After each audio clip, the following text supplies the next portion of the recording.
Hey there, I had a couple requests for how to play my tune, Never the Two Shall Meet, so let me walk you through it real quick. First things first, we're going to drop D, so just lower your low E string to D. Should sound like this.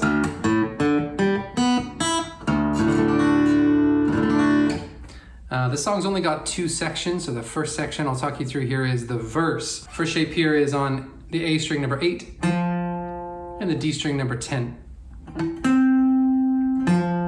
And we're going to use some more open strings on top of that, so the open G and the open B. That first little shape there. Now the picking pattern we want sounds like this, and I think it stays the same throughout.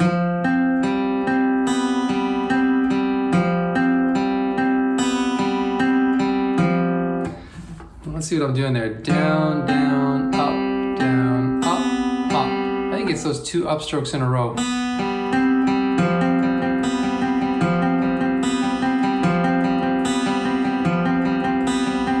I don't know if you ever noticed this while playing and singing a song, but getting the picking tight, getting your picking pattern correct and reliable, that matters so much if you're trying to navigate something while you're also singing. So that's the case for me, so I'm going to be pretty careful about that picking pattern. I even sometimes will use my middle finger in sort of a hybrid way.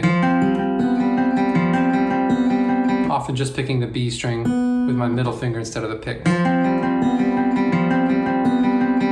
All right, let's go through some more shapes. The next one is the same. Just goes up to 10. So 10, 10, 0, 0. Now here comes this rising bass line. I'm gonna keep this number 10 on the D. I've had my pinky there the whole time. I'm gonna switch down to 7 on the low D string now. So 7, 9, 10. All together with that added picking pattern and this new rising bass, our verse section sounds something like this.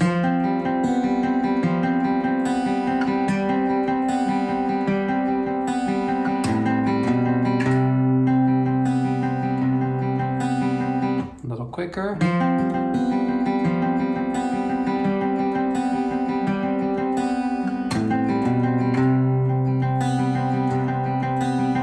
I remember that being pretty tricky to get the singing over top of, but again, it's mostly about rhythm when you're singing. So especially if you notice that, I'm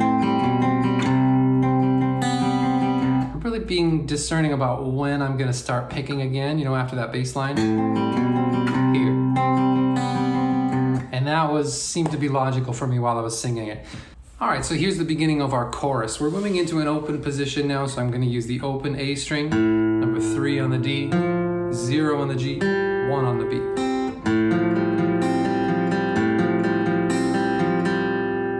And we're moving to this shape here. On the low D string, we got number 5, 3 on the higher D string, 5 on the G, open on the B.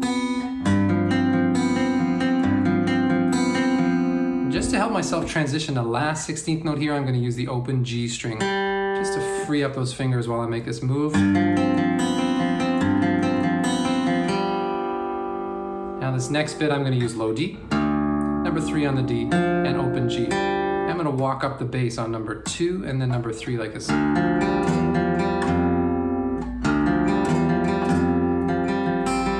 Alright, that last note there, I'm just using number 1 on the B string.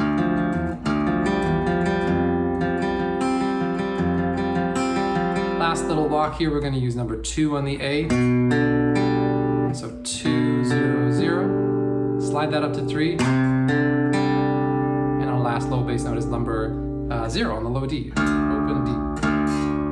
And then back to that same position, 3, 0, 1. 3 on the D, open G, 1 on the B. So here's the whole chorus. It's kind of funny. It starts in this shape with A in the bass. And it ends in this shape with D in the bass. So you won't see any left hand movement between the last bar and the first bar.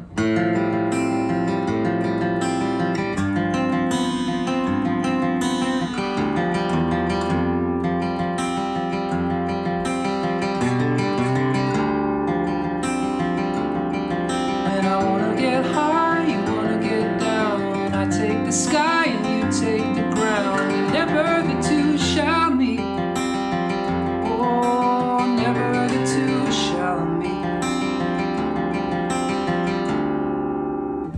go. I think that's the whole song, just those 2 sections. You'll hear me strum it. Yeah, I don't do this in the recording. I only do this live, but often I strum that verse section.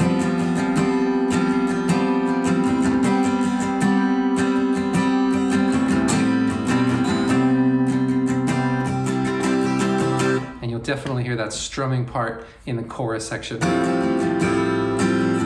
While I strum it, I'm just realizing now that I often include the open E string as well.